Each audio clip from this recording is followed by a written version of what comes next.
A former Navy SEAL and his German Shepherd spotted a ragged old woman digging through trash on Christmas Eve. What he heard her whisper next froze him in place.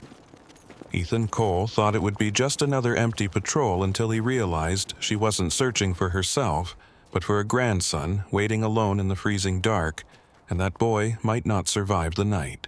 Early winter had settled over Bar Harbor, Maine, with the kind of cold that did not shout, but entered quietly through coat seams, under collars, into old wood and older bones.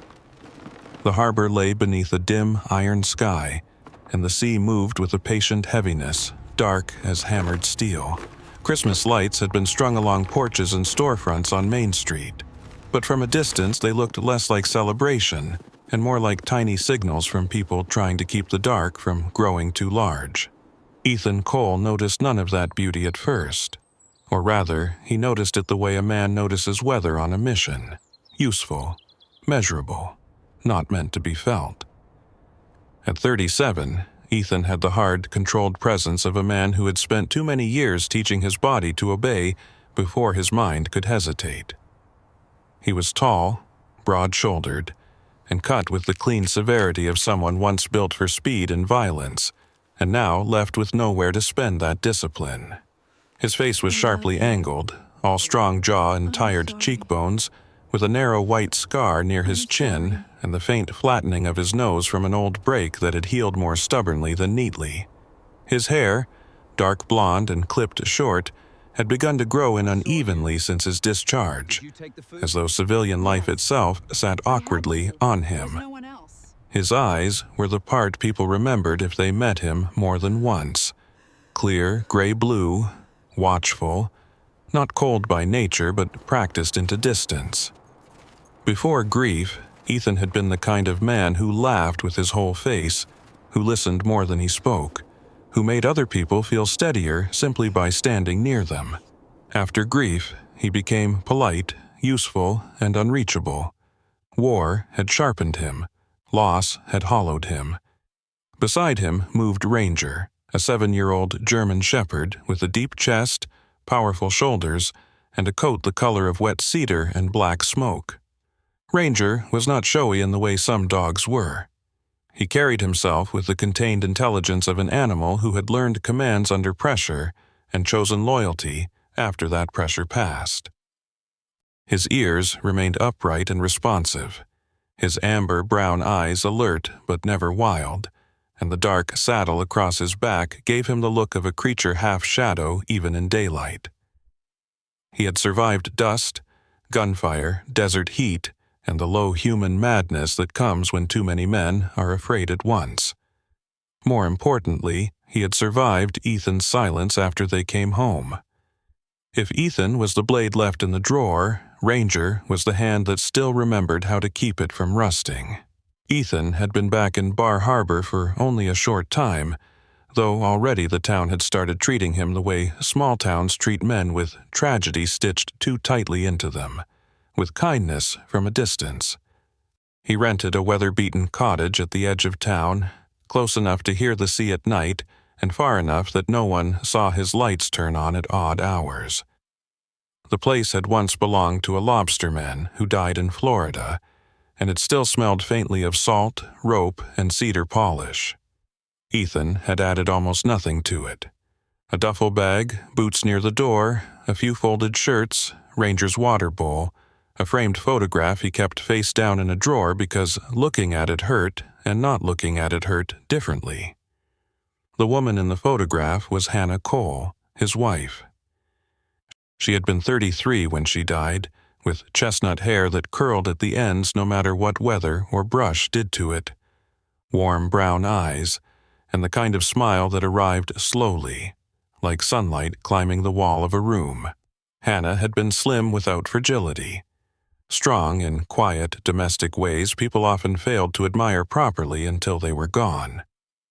She was a pediatric nurse, patient with frightened children, blunt with lazy adults, and incapable of pretending she liked someone when she did not. She loved Ethan with a steadiness that had once made him believe the world might not always ask for blood in exchange for love.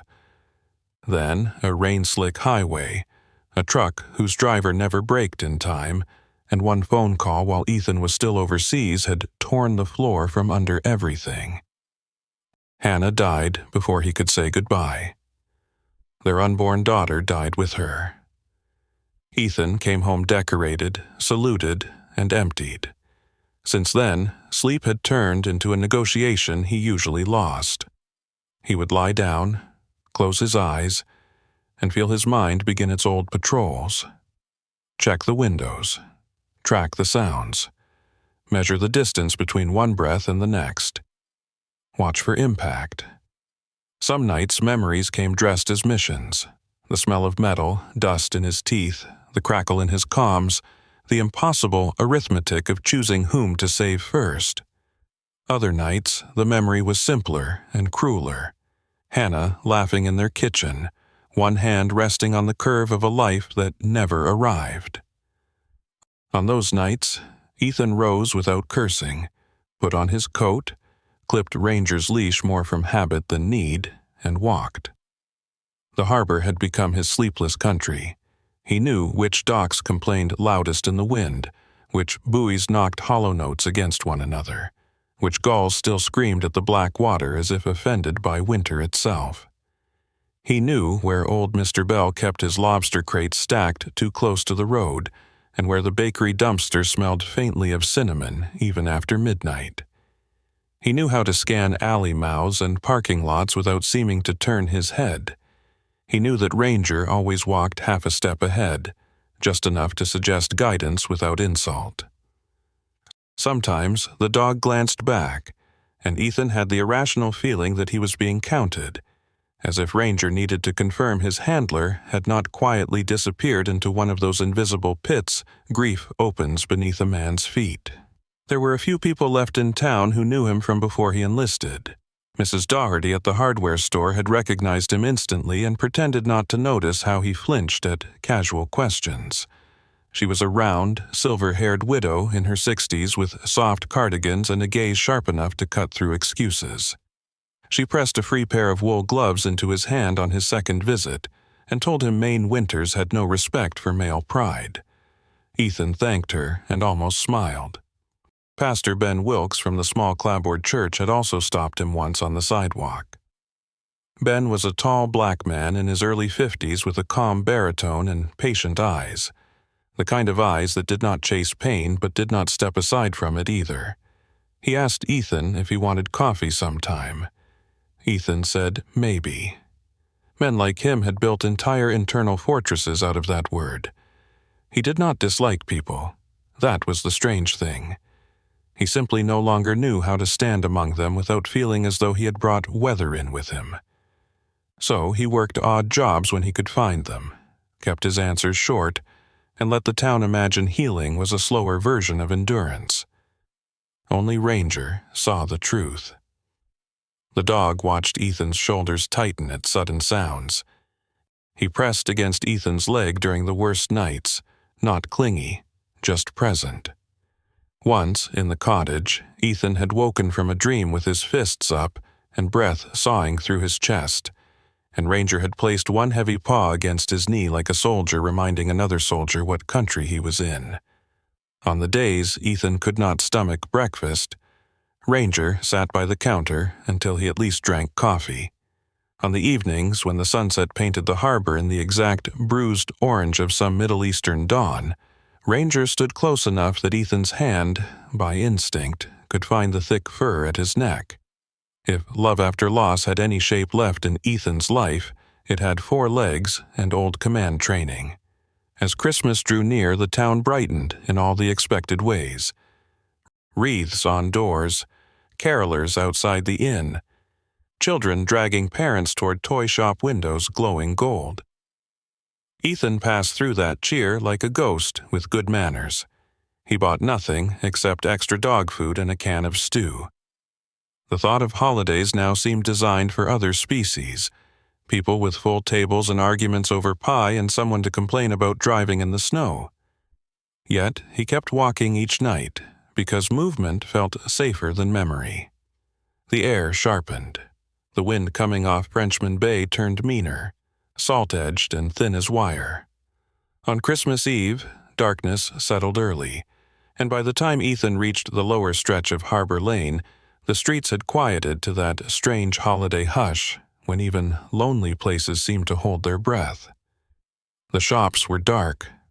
A wreath hung crooked on the locked door of a seafood restaurant near the back lot, and paper snowflakes taped inside the window stirred faintly in the draft. Ethan pulled his coat tighter. Ranger moved ahead, his gait smooth, focused, familiar. Then, without warning, the dog stopped. Not a casual pause, not a sniff at some scrap of wind-blown bait. He froze with his whole body aligned, ears forward, head slightly lowered, gaze fixed toward the row of garbage bins behind the closed restaurant. Ethan felt the old current move through him at once, that instant military narrowing of the world into angle, shadow, threat, possibility. The sea groaned against the pilings. A loose sign rattled once. Ranger did not move. He only stared into the dark as if something there had just begun to matter. The wind along the back lot of the restaurant came in uneven breaths, carrying the smell of salt, stale grease, and something faintly sweet that had once been bread before it turned hard and forgotten. And in that quiet space between the building and the rusted bins, Ethan Cole stood still with the patience of a man who had learned that moving too soon often meant losing the truth of a moment before it revealed itself. While Ranger remained ahead of him, unmoving, his body aligned with a focus that was neither aggressive nor uncertain, but something in between, something closer to recognition than alarm. And it was that difference, subtle yet unmistakable, that kept Ethan from calling the dog back or announcing his presence as he normally would, because Ranger did not freeze like that for danger. Not anymore. Not after years of learning the difference between threat and need. And so Ethan let his breath slow and his eyes adjust to the dimness until the shapes in the darkness began to gather meaning. First, the outline of the bins, then the scattered crates, and finally the figure bent between them, moving with a rhythm that was careful, deliberate, almost practiced in its quiet efficiency. A human presence, but not one that carried urgency or panic. And that alone unsettled him more than if it had been a thief in a hurry, because desperation usually moved fast, and this did not. This moved like habit, like survival worn into muscle memory over years instead of hours, and when the figure shifted slightly, the weak light from a distant street lamp caught her profile just enough for him to see that it was an older woman, thinner than she should have been for winter. Her shoulders sloped inward beneath a coat that had once been a dark wool, but now hung in faded layers of gray and frayed edges, the hem torn in places where time had simply given up pretending to hold things together. And her hair, what he could see of it, was a tangled mix of silver and pale brown, pulled back loosely as if it had been tied once with intention and then forgotten. Strands escaping and clinging to her cheeks where the cold had turned her skin red and raw, and her hands, exposed and trembling slightly, moved through a torn bag, not with frantic grabbing but with selection, picking, turning, discarding, as though she knew exactly what she was looking for and refused to waste effort on anything else. And Ethan felt something tighten in his chest, not yet emotion, not yet understanding, just a shift in the pattern he expected from the world, while behind him the wind rattled a loose metal sign against the building with a hollow clang that should have startled her but did not. She did not flinch, did not look up, and that, more than anything, told him she had lived with noise long enough to stop hearing it as threat. And then Ranger moved, slow and unforced, taking 2 steps forward until he stood just at the edge of her space. His head lowering slightly, ears still forward, not submissive, not dominant, simply present. And Ethan felt the old instinct rise in him to call the dog back, to control the situation, but he stopped himself because Ranger had already made a choice, and over the years Ethan had learned that sometimes the dog understood the truth of a moment before he did. And the woman noticed then, her movement pausing not in fear, but in awareness, her head turning just enough to bring the dog into her line of sight. and for a second there was a stillness between them. Not the kind filled with tension, but something quieter, almost like recognition passing without words. And she did not recoil, did not shout, did not reach for anything to defend herself. She simply looked at Ranger with eyes that were pale blue, clouded slightly with age, but still sharp in their own way, and there was no surprise in them, only a kind of tired acceptance, as if the appearance of a large dog in the cold behind a restaurant was just another thing the world had decided to place in front of her tonight. And then, slowly, almost absently, she shifted one hand and Ranger stepped closer, lowering his head until it rested lightly against the back of her wrist, and the contact was gentle enough that it could have been accidental if not for the way he held it there. Steady, grounding, and the woman exhaled, a sound so soft it barely rose above the wind, and her fingers, rough and red from cold, moved instinctively to touch the side of his neck, not petting, not clinging, just confirming he was real. And Ethan felt something in his chest move again, this time closer to something human, something that did not fit the clean categories he preferred to operate within, and he stepped forward then, boots crunching lightly on frozen gravel, enough to announce himself without aggression, and the woman's head turned toward him, her body stiffening for a fraction of a second, not out of fear exactly, but readiness, the kind that came from expecting to be judged or told to leave, and up close he could see her more clearly, the fine lines carved deep around her mouth, the hollowness beneath her cheekbones, the way her coat hung on her frame as if it belonged to someone larger who had long since disappeared, and her eyes flicked from him to the dog and back again, measuring, calculating, not escape routes but intent, and Ethan kept his posture neutral, hands visible, voice low when he spoke. "You're going to freeze out here," he said, not as an accusation but a statement, and she watched him for a moment longer before answering, her voice rough but controlled.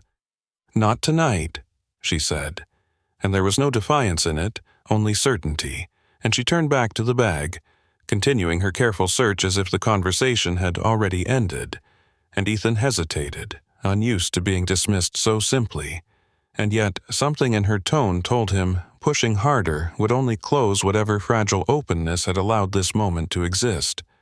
So he stayed where he was, watching, listening, and that was when he heard it. Not meant for him, not even spoken loudly enough to carry beyond the small space she occupied, a whisper shaped more by promise than by sound. "Just a little longer," she murmured, her fingers pausing over a piece of bread she examined with quiet focus, brushing away a patch of mold with the edge of her thumb. "I'll bring something back, I promise." And the words landed differently than anything else in the night. Heavier, sharper, cutting through the cold logic Ethan had been holding on to since he returned from the war, because those were not words spoken for survival alone. They were spoken for someone waiting, someone who believed them, and Ethan felt the shape of the situation shift in his mind, the scattered pieces beginning to align into something he could not ignore, and he spoke again, quieter this time. "Who are you talking to?" And the woman's hand froze, the bread still in her grip, her shoulders tightening as if the question had reached further than he intended, and for a second she did not answer, did not even look at him. And then she exhaled slowly, the breath visible in the cold air. And when she turned back toward him, there was something different in her expression, not fear exactly, but a guarded edge that had not been there before. "None of your concern," she said, and the words were sharper now, protective, and Ethan recognized that tone immediately. He had heard it in villages, in alleyways, in places where trust was a currency too expensive to spend on strangers, and he nodded once, not pressing, but Ranger shifted again, pressing closer to her side, and the woman's gaze softened for just a second as her hand moved instinctively along the dog's fur, and when she spoke again, it was quieter, almost unwilling. "My grandson," she said, and the word carried a weight that settled into the space between them, and Ethan felt that same tightening in his chest, deeper now, more defined. "Where is he?" he asked, and she shook her head immediately, the movement quick, defensive. "Safe," she replied, but her eyes betrayed the answer before her voice could protect it. And Ethan followed that truth instead, his instincts aligning not with suspicion now but with urgency, because somewhere nearby, in this cold that seeped through bone and breath alike, there was a child waiting on a promise that might not be enough to keep him alive. And behind him the wind rose again, sharper, carrying the distant sound of waves breaking against rock, and Ranger lifted his head slightly, ears angling toward the dark beyond the bins, as if something there had begun to matter too. And Ethan understood then, not fully, not yet, but enough to know that this night had already changed direction, whether he chose to follow it or not. The cold seemed to deepen after the words left Maggie's mouth, as if the night itself had been listening, and now leaned closer to hear what would come next. And Ethan Cole stood there for a moment longer than necessary, the quiet stretching between them in a way that pressed against old instincts, the kind that demanded clarity, demanded control, demanded a decision before hesitation turned into failure. While Ranger shifted beside the woman, his body angled not toward Ethan now but toward the narrow alley that led deeper behind the row of buildings, as if whatever mattered most was no longer in front of them but somewhere further in the dark. And Ethan followed that subtle cue the way he once followed hand signals in the field, without question, because the dog had never been wrong about where attention belonged. And when he looked back at Maggie, he saw the conflict in her posture more clearly now, the way her shoulders tightened inward, the way her hands held the small pieces of salvaged food too carefully, not like possessions, but like something fragile that could not be replaced. And up close, the lines on her face told a story longer than any explanation she might offer. The deep creases at the corners of her mouth, the faint tremor in her jaw when she spoke again. "He's not far," she said, her voice quieter now, stripped of the earlier edge. "I don't leave him long." And Ethan nodded once, his gaze steady, not pressing, but the silence that followed demanded more. And Maggie seemed to feel it, her breath catching slightly before she added, "Warehouse near the docks, old one. Nobody goes there." And she glanced toward the alley, then back at him, as if measuring whether she had already said too much, and Ethan recognized that calculation, the way trust was not given but rationed, piece by piece, especially by someone who had learned that the wrong kind of help often came with a cost, and he kept his voice even when he spoke. "How long has he been there tonight?" And Maggie hesitated, her eyes dropping briefly to the ground before lifting again. "A few hours," she admitted. "He knows to stay quiet." And something in the way she said it made Ethan's chest tighten again, not just because of the time, but because of the implication. A child that young learning silence not as discipline but as survival. And his mind moved faster now, calculating temperature, exposure. The difference between discomfort and danger narrowing with each passing minute. And behind those calculations, something older stirred, something he had buried under routine and distance since returning home, a memory that did not ask permission before rising. The echo of another place, another cold night, a narrow street in a city far from here where he had been too late, where a child's cries had already faded by the time his team breached the door, and the image came back with a clarity he had spent years avoiding. Small hands, too still, the weight of a decision that could not be undone, and Ethan forced his focus back to the present, because this was not that night, not yet, and he would not let it become one while Ranger stepped forward again, his paws silent on the frozen ground as he moved toward the alley entrance, then stopped and looked back, waiting, not impatient, just certain. And Ethan exhaled slowly, the air leaving his lungs in a visible cloud, his body already shifting into motion before his thoughts fully aligned. And Maggie watched him, something like fear flickering across her face again. "You don't need to go," she said quickly, as if trying to pull the moment back. "I'll take it to him. I always do." And Ethan shook his head once, not dismissive, but firm in a way that left little room for argument. "It's too cold for always to be enough," he replied, and the words landed between them heavier than he intended, and Maggie's expression tightened, not offended, but wounded in a quieter way, as if the truth of it pressed against something she had been holding together through sheer will. And for a second she looked like she might refuse, might turn away and retreat back into the narrow world she had carved out for herself and the boy. But Ranger moved then, stepping closer to her again, his presence steady, and she reached out without thinking, her fingers brushing his fur, grounding herself in that simple contact. And when she spoke again, her voice had changed, softer, cracked at the edges. "They take children," she said, not looking at Ethan now, but at the ground between them. "People like you, people with uniforms, with systems, they say it's for the best, safer, better, and then the child is gone." And Ethan felt that land in a place he had not expected, not because he disagreed, but because he understood too well how systems worked when they decided what was best for someone who had no power to argue. And he did not answer right away because there was no simple reassurance that would not sound like a lie, and when he finally spoke his voice was lower, more deliberate.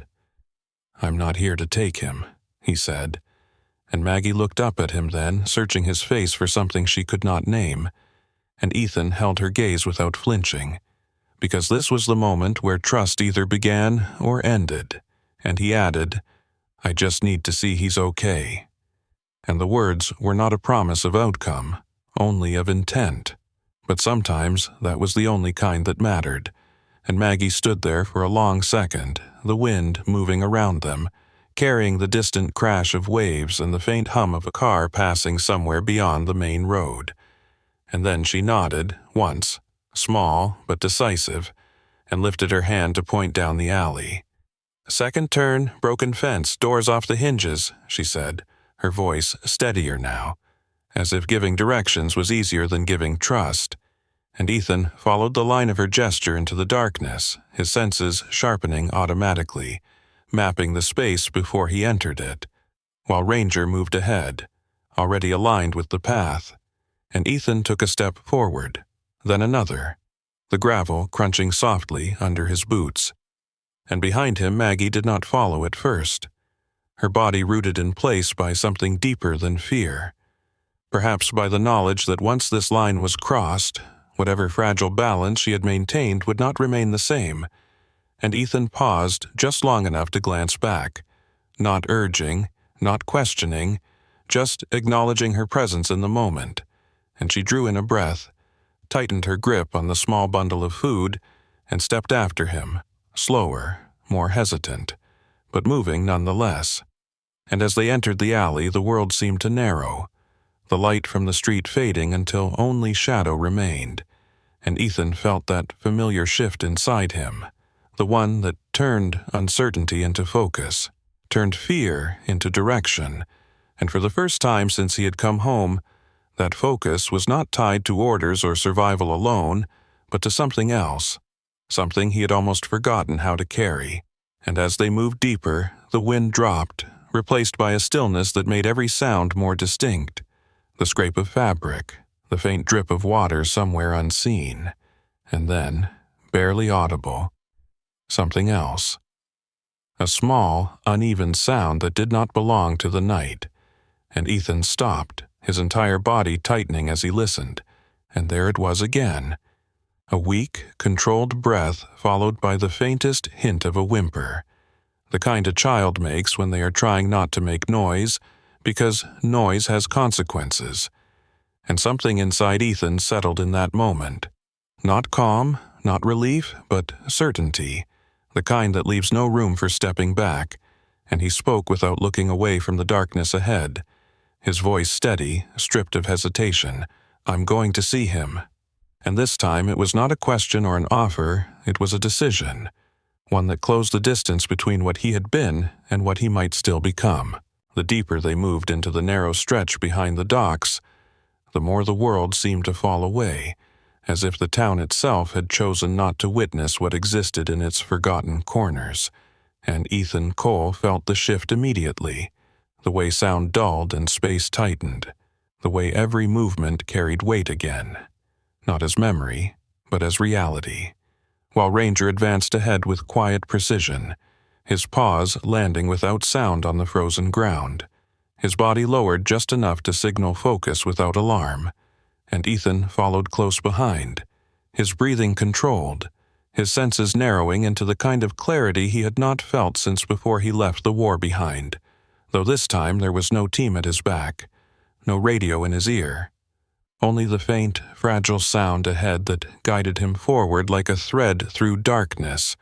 And when they reached the broken fence Maggie had described, its wooden slats splintered and leaning inward like something that had tried and failed to keep the world out, Ethan paused just long enough to scan the perimeter, habit refusing to release him entirely, before slipping through the gap.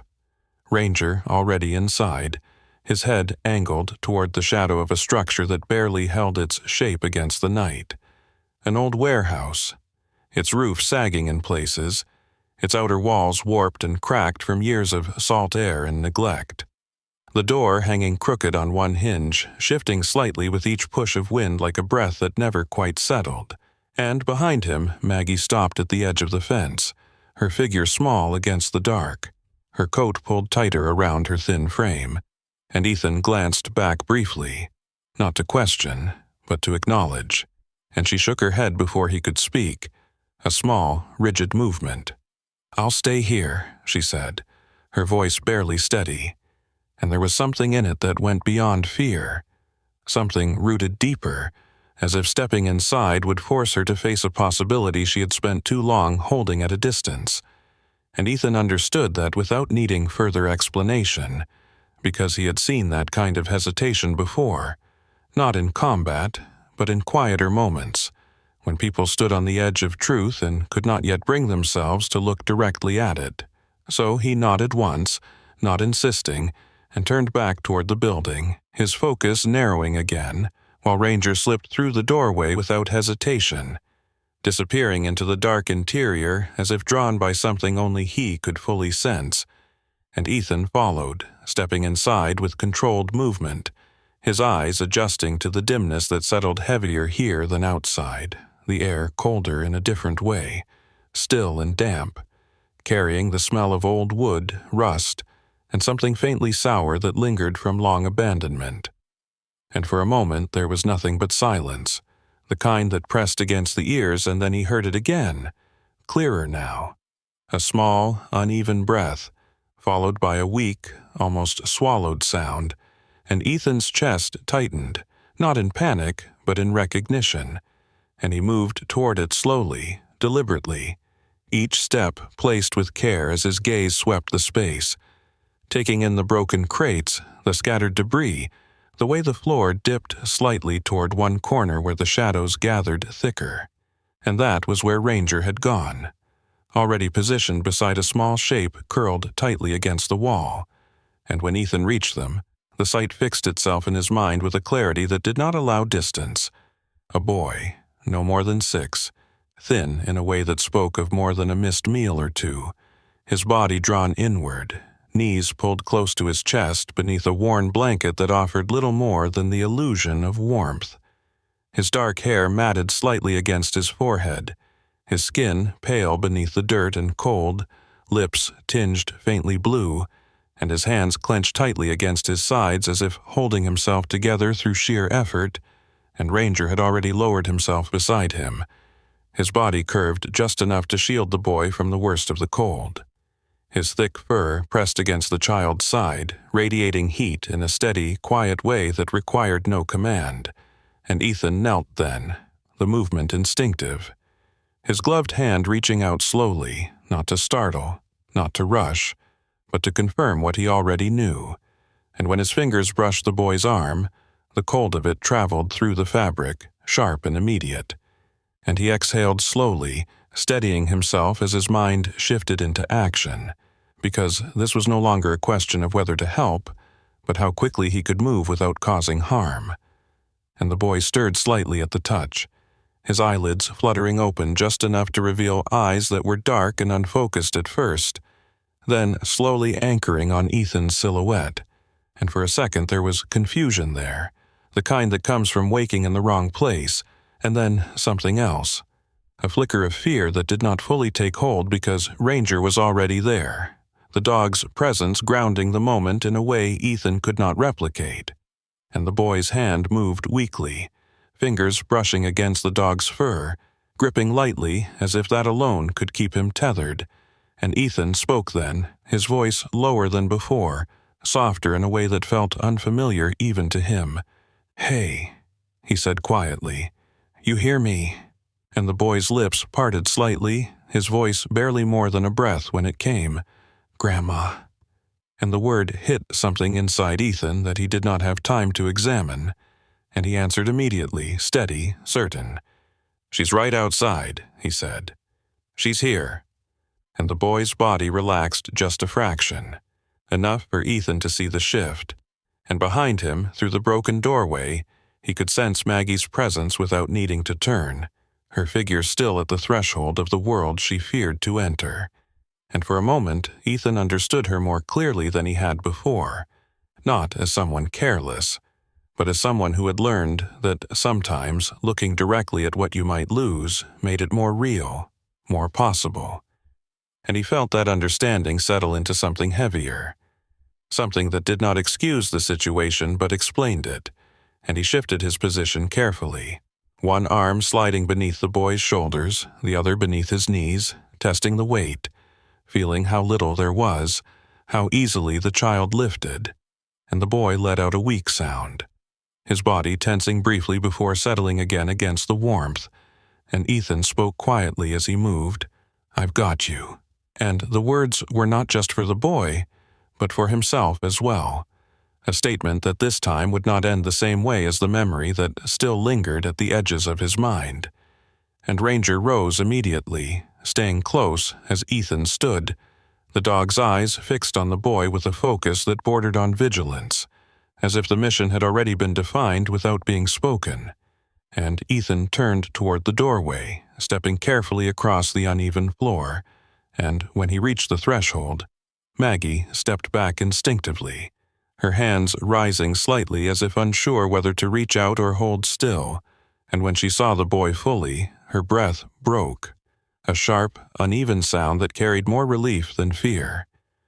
"Tommy," she whispered, and her voice trembled as she moved closer, her fingers hovering near his face before finally touching his cheek, light, hesitant, as if afraid he might disappear under her hand, and the boy's eyes opened again, just enough to recognize her, and a faint sound escaped him.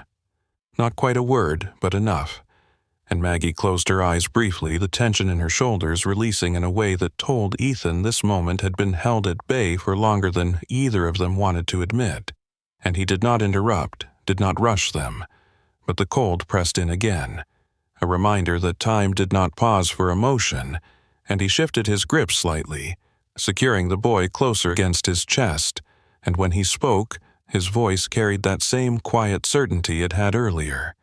But now there was no hesitation left in it.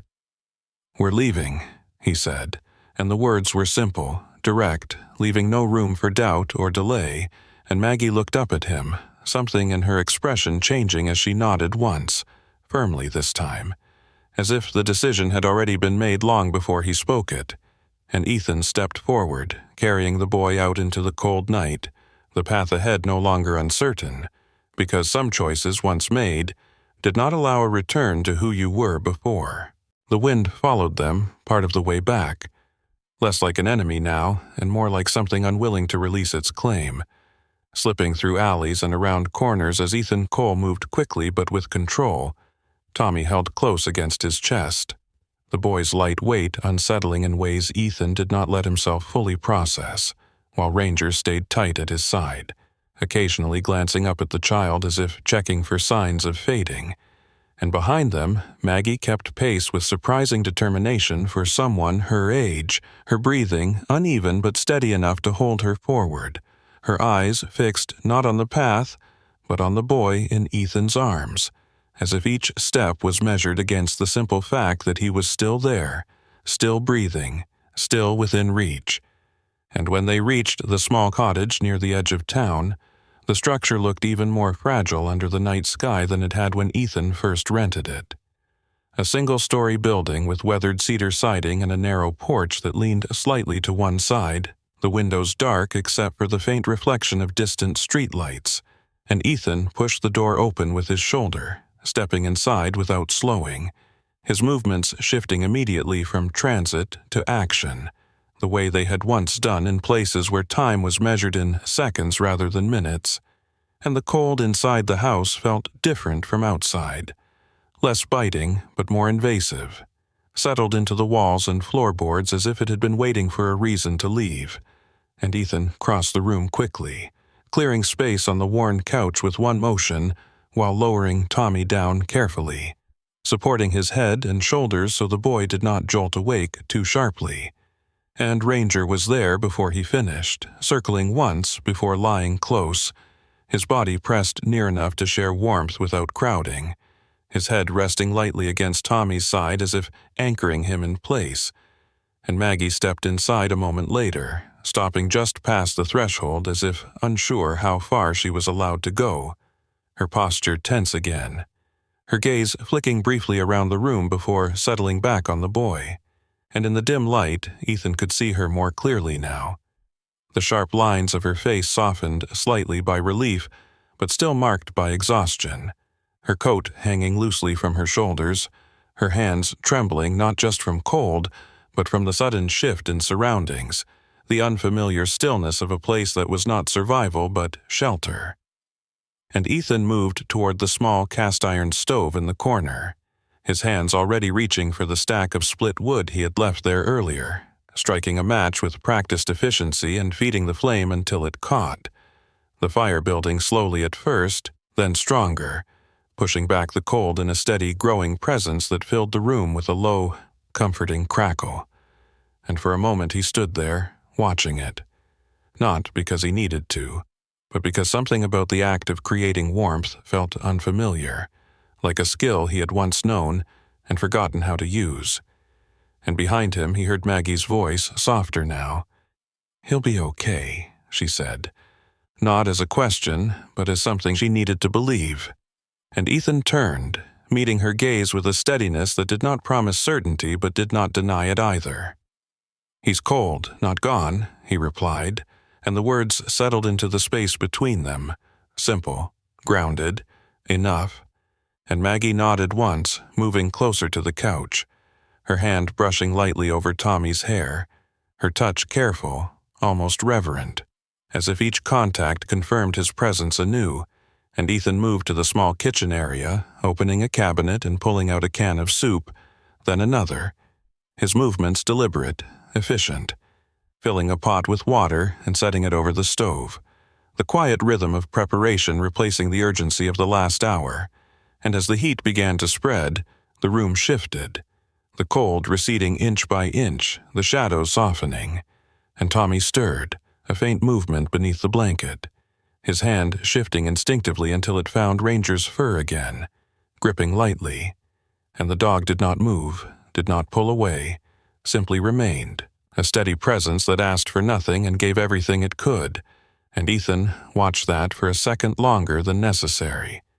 Something in it reaching into a place he had kept closed, and he turned back to the stove, focusing on the simple task in front of him, stirring the soup as it warmed, the scent filling the room in a way that felt almost foreign.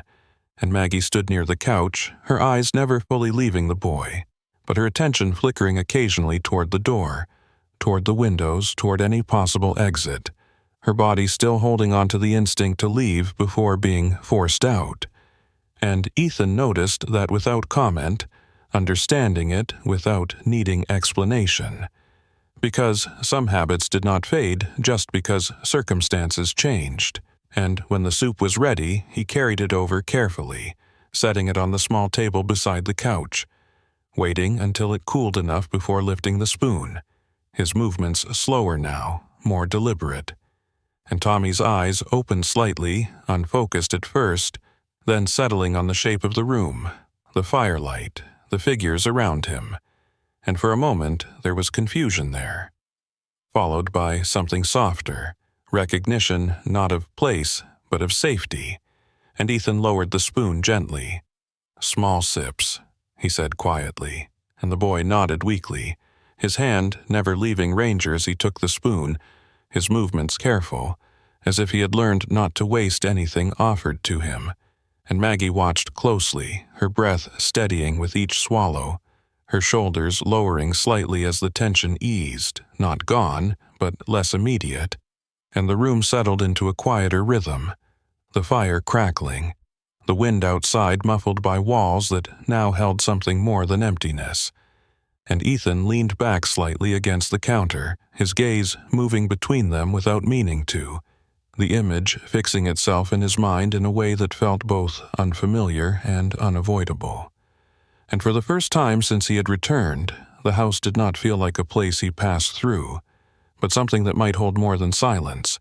And Tommy's hand tightened slightly in Ranger's fur as his eyes grew heavier, his voice barely audible when he spoke. "You'll stay," he whispered, not looking at Ethan or Maggie, but at the dog beside him. "Right." And Ranger did not move, did not shift. His breathing slow and steady, his body pressed close as if the answer did not require words, and Ethan felt something settle in his chest then.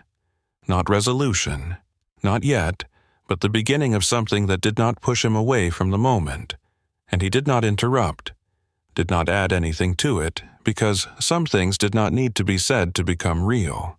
Morning did not arrive all at once, but crept into the small seaside house in quiet layers, pale light slipping through the thin curtains, touching the edges of the room as if unsure it was welcome there. And Ethan Cole had not slept, not truly, his body resting in the chair across from the couch while his mind moved through fragments of thought and memory that refused to settle into anything resembling peace. And yet the exhaustion felt different this time, less like something hollowing him out and more like something earned. Because across the room, Tommy lay wrapped in a blanket, his breathing steady now, his small hand still tangled loosely in Ranger's fur, and the dog had not moved except to adjust his position once or twice through the night, his presence constant, unwavering, as if he understood that this was no longer a moment, but a responsibility. And Maggie sat on the edge of the couch, her posture upright despite the hours, her eyes alert in a way that suggested sleep had not been an option for her either, though not for the same reasons, because every few minutes her gaze flickered toward the door, the windows, the boundaries of the house, as if she expected something to arrive and undo what little safety had been built overnight. And Ethan watched that quietly, recognizing the pattern without needing explanation, because he had seen it in himself, in others, the way people who had lived too long without stability did not trust it when it finally appeared, and he pushed himself up slowly, the chair creaking under the shift, his movements careful not to disturb the boy, and crossed into the kitchen, his hands moving automatically as he poured water into the kettle, setting it on the stove, the small routine grounding him in something simple and controllable. And when he turned back, Maggie was watching him, her expression unreadable at first, then softening just enough to reveal something beneath the caution. "You stayed up," she said quietly, her voice less strained than the night before, but still carrying the weight of someone who had learned to measure every word, and Ethan shrugged slightly, the gesture minimal. "So did you," he replied, and for a moment there was almost something like understanding between them, a shared recognition of what it meant to carry responsibility through the dark hours, and Tommy stirred then, his eyes opening slowly, confusion flickering across his face before settling into something calmer as he registered where he was, his grip tightening instinctively on Ranger's fur, and the dog responded with a small shift, pressing closer, grounding him again without a sound, and Ethan stepped forward, crouching slightly near the couch. "How are you feeling?" he asked, his voice softer now, and Tommy blinked up at him, his features still pale but more alert.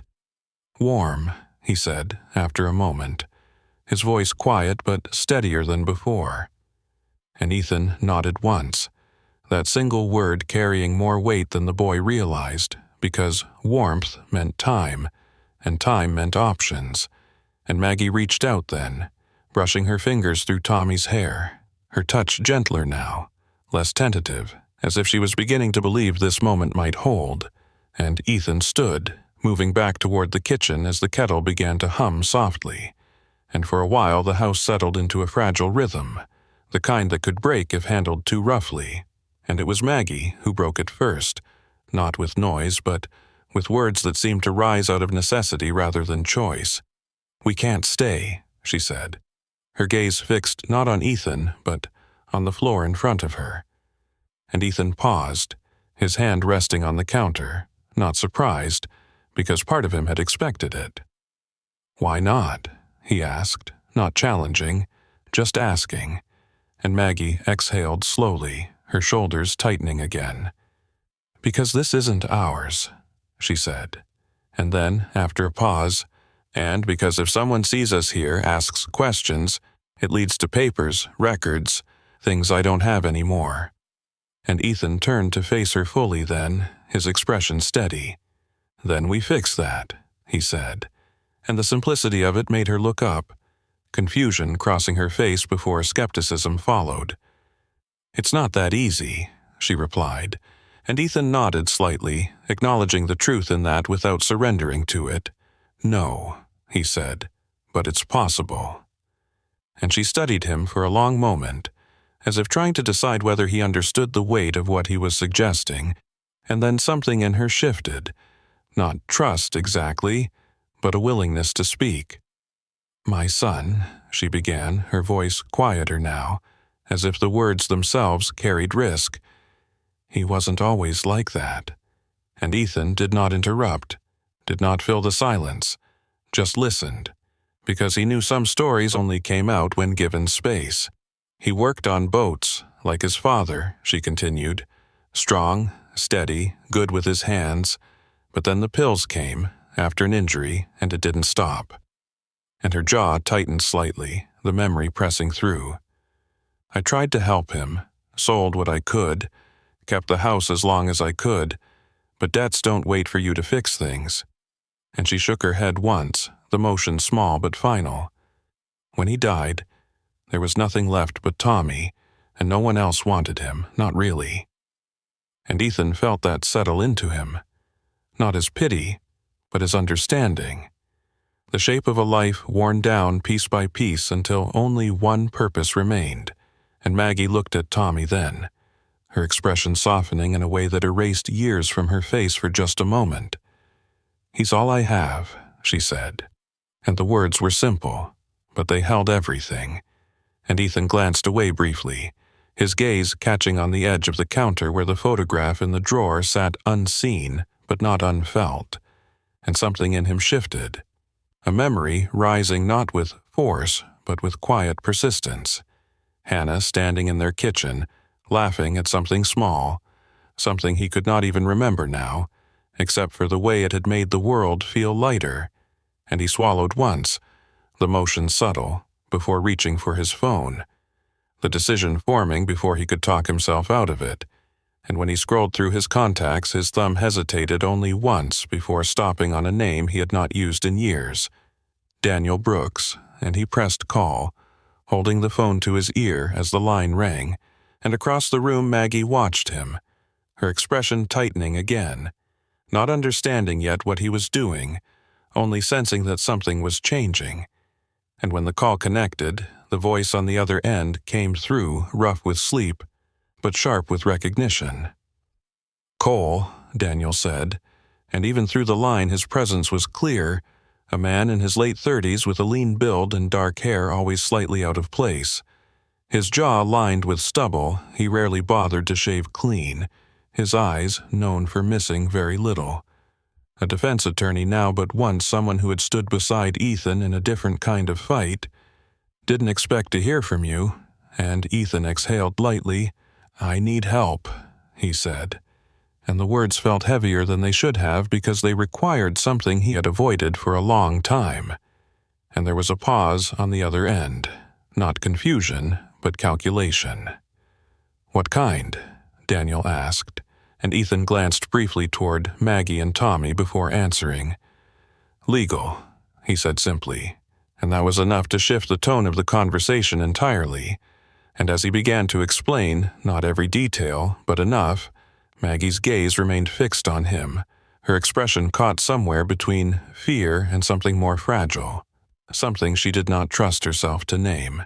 And when he ended the call, lowering the phone slowly, the room felt different again.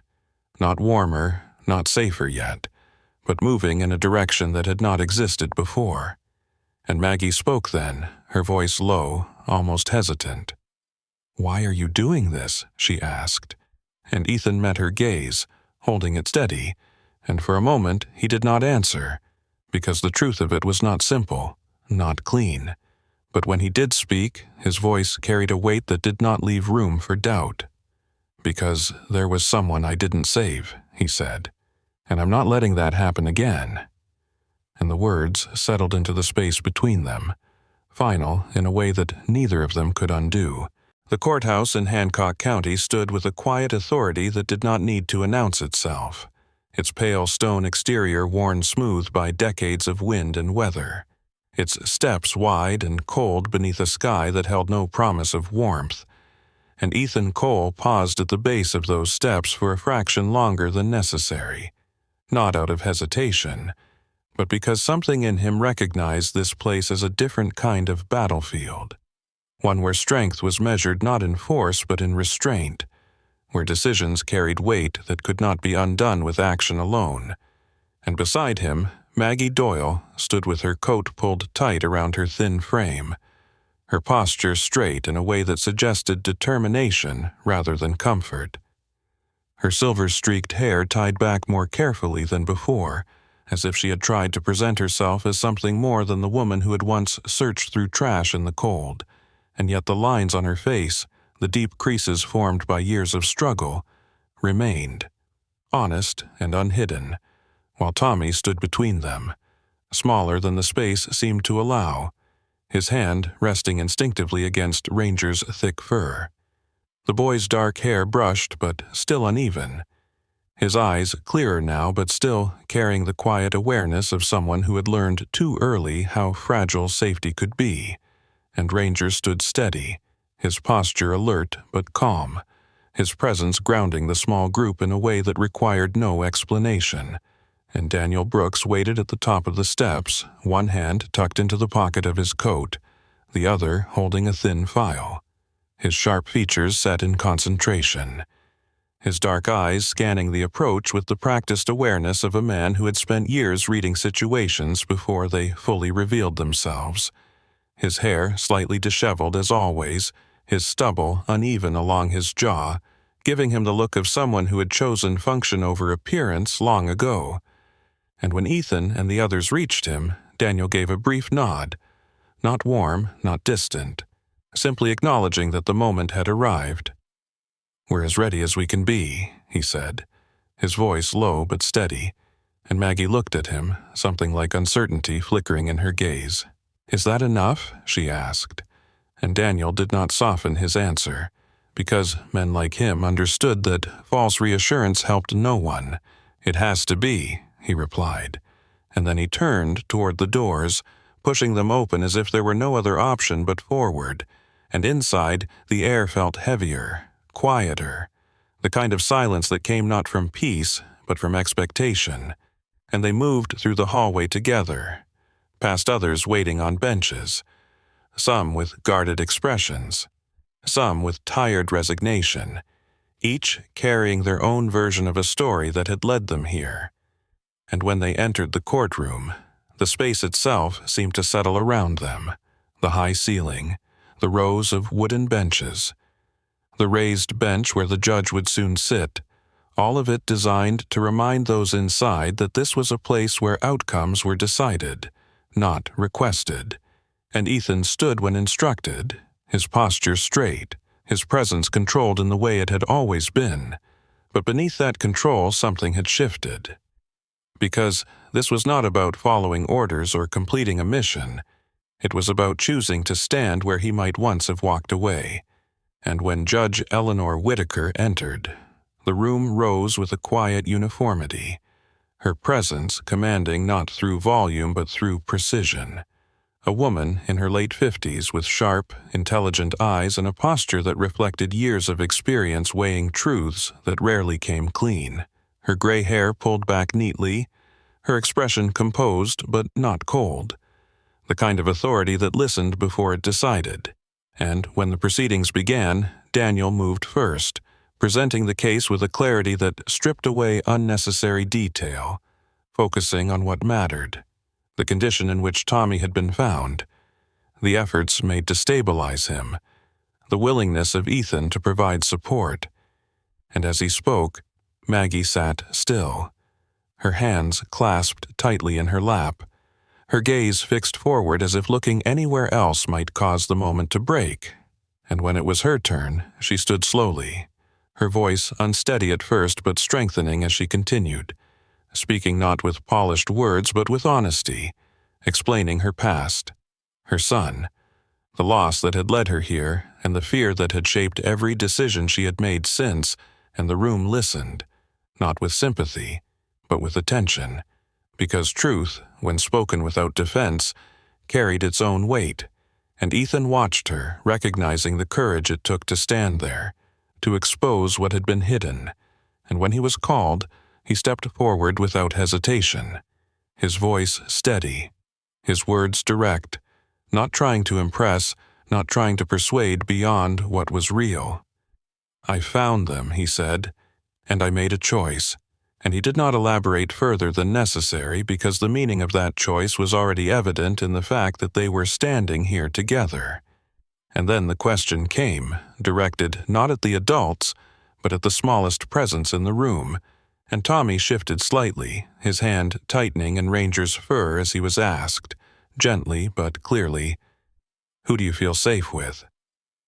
And for a moment the boy did not answer, his eyes moving from the judge to Maggie, then to Ethan, and finally settling on Ranger, his fingers pressing into the dog's coat as if drawing strength from it. And then he looked up, meeting Ethan's gaze, not with fear, but with something quieter, trust. And that was enough, more than enough.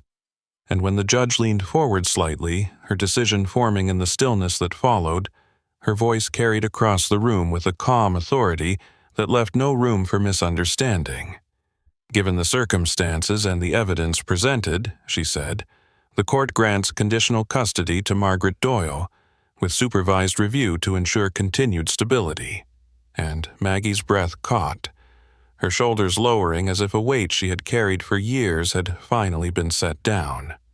"Additionally," the judge continued, "Ethan Cole is recognized as a legal support guardian, responsible for assisting in the care and welfare of the child." And the words settled into the room slowly, their meaning unfolding in real time, and Ethan did not react immediately because some victories did not come with noise. They came with quiet acknowledgement that something fundamental had changed, and beside him Maggie closed her eyes briefly, her hands trembling not from fear now, but from relief she had not allowed herself to feel until this moment. And Tommy looked between them, not fully understanding the language, but sensing the shift, the way the air itself seemed lighter. And Ranger remained where he was, steady, unchanged, as if he had known all along that this was where they were meant to arrive. And as they stepped out of the courtroom into the pale afternoon light, the world did not look different, but it felt different, as if something that had been uncertain had found its place.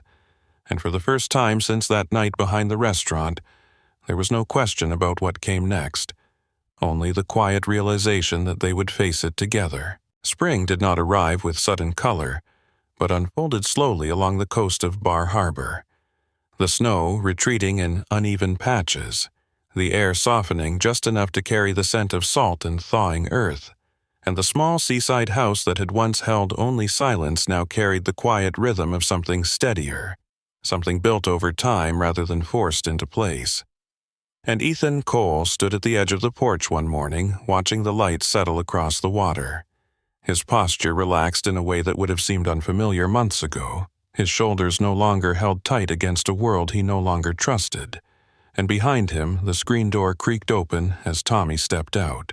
His movements quicker now, less cautious, the stiffness of that winter night replaced by the loose energy of a child who had begun to believe in tomorrow again. His dark hair slightly longer, falling into his eyes in uneven strands that he pushed back without thinking.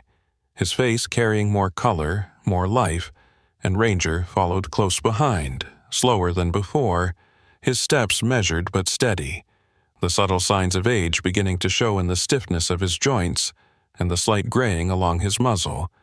Yet his gaze remained clear, his focus unchanged, especially when it came to the boy at his side, and Tommy reached down instinctively, resting his hand against the dog's neck as if that connection had become as natural as breathing. And Ethan watched them with a quiet awareness, not distant, not detached, but present in a way he had not allowed himself to be in a long time. And from inside the house came the soft sound of movement, followed by Maggie Doyle's voice calling out that breakfast was ready. And there was something almost light in her tone now, not untouched by hardship, but no longer shaped entirely by it. And when Ethan turned back inside, he found her standing near the small kitchen counter, her posture straighter than before, her movements more certain, the worn coat replaced by a simple sweater and apron that spoke of routine rather than survival, her silver-streaked hair pulled back neatly, her face still lined with years of struggle, but softened by something that had begun to take root over time. And she set a plate on the table with a small nod toward him. "You'll be late," she said, not as a warning, but as a quiet acknowledgement that his life now had places to be, and Ethan allowed himself the smallest hint of a smile, the expression unfamiliar but not uncomfortable. "I won't," he replied, and the exchange carried a simplicity that had once felt impossible. And as they sat together, the room filled not with silence but with small, steady sounds, the clink of utensils, the murmur of conversation, the kind of ordinary moments that had once been taken for granted and now felt earned. And after breakfast, Ethan gathered his jacket, reaching for the worn leather gloves he had kept from his service, and Tommy followed him to the door, his eyes bright with curiosity. "Are you working with the dogs today?" he asked, and Ethan nodded. "Training," he said, and there was something in his voice that carried more than the word itself, because the work he had taken on was not just employment. It was a continuation of something he understood, a way to use what he had been taught in a world that no longer required him to fight. And the training field sat just outside town, a stretch of open land where a handful of volunteers worked with rescue dogs, teaching them to track, to search, to find those who had been lost or left behind. And the man who ran it, Caleb Turner, was already there when Ethan arrived, his tall frame bent slightly as he adjusted a line of markers in the field, his beard thick and dark with streaks of gray, his hands rough from years of physical work, his demeanor quiet but grounded, the kind of man who spoke little but meant every word. And when he looked up, his gaze steady, he gave Ethan a nod that carried both acknowledgement and approval, because he had seen the way Ethan worked with the dogs, the patience beneath the discipline, the understanding that came not from commands alone, but from connection. And Ranger remained close as always, though he no longer trained the way he once had, his role shifting into something quieter, more watchful, as if passing on what he knew without needing to prove it. And throughout the morning, Ethan moved through the exercises with the younger dogs, guiding them, correcting them, rewarding them with a calm consistency that built trust rather than fear. And for the first time in a long time, his skills felt like something that could create rather than destroy. And when he returned home that afternoon, the light had softened into that gentle gold that came just before evening, and the house stood open, the door unlatched, the windows letting in the breeze, and he stepped inside to find Tommy sitting on the floor with a book spread open in front of him, his finger tracing the lines slowly, carefully, as he sounded out the words under his breath, and Maggie sat nearby, a pair of knitting needles moving steadily in her hands, the soft rhythm of the motion filling the space between them, and Ranger lay stretched out at Tommy's side, his eyes half closed but still aware, still present. And Ethan paused in the doorway for a moment, taking in the scene without interrupting it, because there was something in it that did not need to be touched to be real, and Tommy looked up then, his face lighting with a small, unguarded smile. "You're back," he said, and Ethan stepped forward, setting his jacket aside. "I am," he replied, and Maggie glanced up, her expression meeting his with a quiet understanding that no longer required explanation. And as the evening settled around them, the house held that same steady warmth, not just from the fire or the walls, but from the lives now moving within it. And later, as the sun dipped low and the sky shifted into softer tones, Ethan stepped outside once more, standing at the edge of the porch, the ocean stretching out before him, unchanged and constant, and behind him he could hear Tommy's laughter, Maggie's voice, the faint movement of Ranger shifting on the floor, and for a moment he closed his eyes, not to escape, but to feel, to recognize the difference between then and now, between the man who had walked alone through the night and the one who now stood with something to return to. And when he opened them again, the horizon looked the same, but it no longer felt empty, because for the first time in a long time, Ethan Cole was not simply surviving the days placed in front of him, he was living them, fully, without retreat, without distance, and that quiet truth settled into him with a certainty that did not need to be spoken aloud. Sometimes the miracles we wait for do not arrive with light or certainty. They come quietly through ordinary moments, through people we almost walk past, through one decision to stop instead of turning away. God does not always change our lives in an instant. Sometimes He sends someone into our path to help carry what feels too heavy to bear alone, to remind us that even after loss, even after darkness, love can grow again in places we thought were empty. In our everyday lives, we pass strangers without knowing the battles they are fighting, but one small act of kindness, one moment of compassion, can become the answer to someone else's prayer. And sometimes, when we believe we are saving another person, it is God working through us to heal our own broken hearts. If this story touched you, take a moment to share it with someone who may need hope today. Leave a comment about what you believe miracles look like in real life, and subscribe to the channel for more stories that remind us of faith, love, and second chances. May God bless you, protect you, and guide you through every storm you face.